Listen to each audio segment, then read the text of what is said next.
The pros and cons of the Strymon Deco. Now, I've had the Deco for a little over a year now, and I did do a demo on it when I first got it, but now after playing it in a bunch of different scenarios, like live, playing in the studio, or in my bedroom, I have just a better sense and idea of what I like and don't like about it. Now, in the thumbnail, I said there are no cons, and that was pretty much me just saying how great this pedal really is. And to be fair, this pedal does enough, and it's not so much that it has cons, but just some things that would be nice to have on it. So when I cover the cons later in the video, it's more so just me being a little picky. But with that being said, most of this video is just going to be sound demos, and the rest of it is just going to be me going over my general thoughts and all the things that this pedal can do. So let's jump right into it. So the Deco is pretty much always on when I'm playing, and I'll tell you exactly what it is that I leave on most of the time. But first, I just want to go over all the specs and all the things this pedal can do.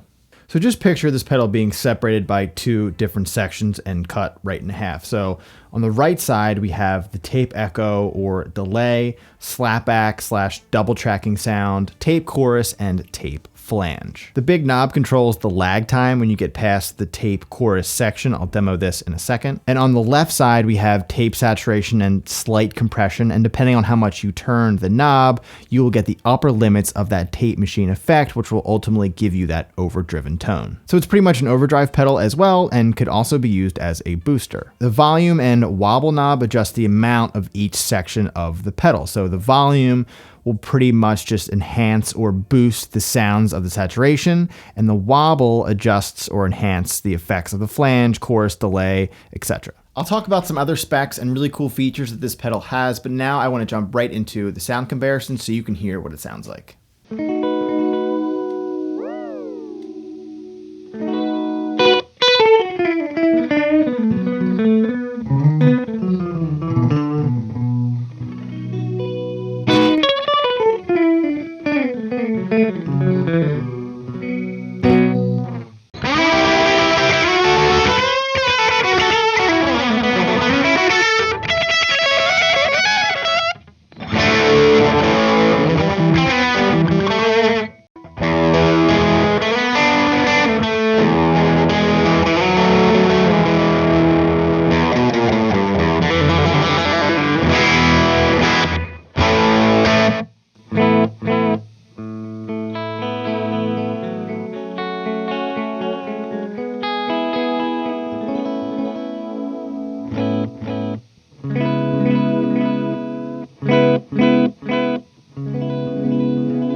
Now, when I initially bought this pedal, I really only wanted it for the effects, so the right side of the pedal. I love the slapback effect, and that's mostly why I got it. But now I use it for a completely different thing. The left side of this pedal, so the tape saturation and slight compression, is the best and warmest tone that's added to a pedal that I've ever heard. It just warms up and enriches my tone from my amp or even my other pedals. Here's a quick little comparison of when it's on and off.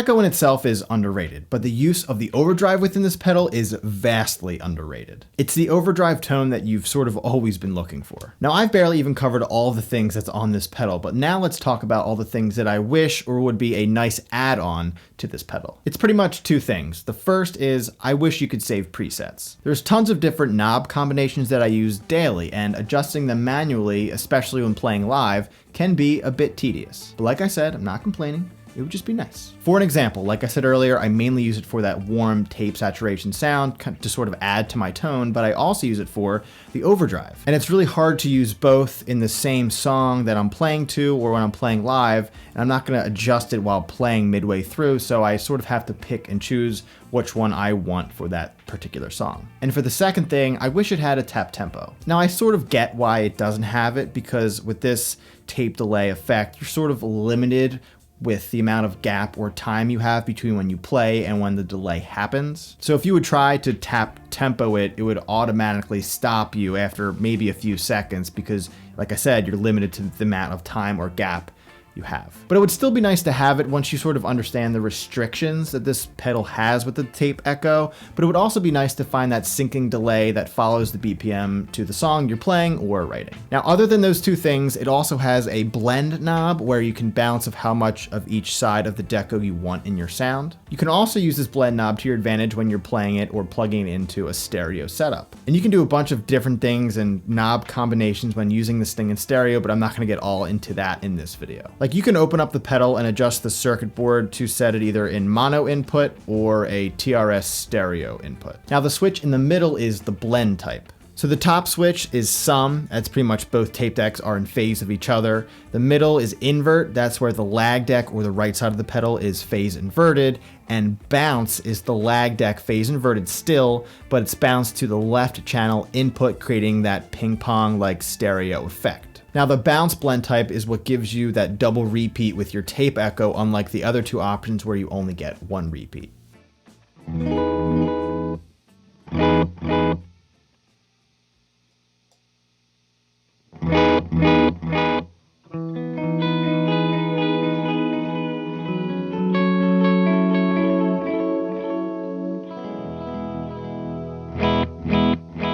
Now, there are a bunch more really cool features and specs within this pedal that's explained very well in the manual, and I don't want to take up too much of your time.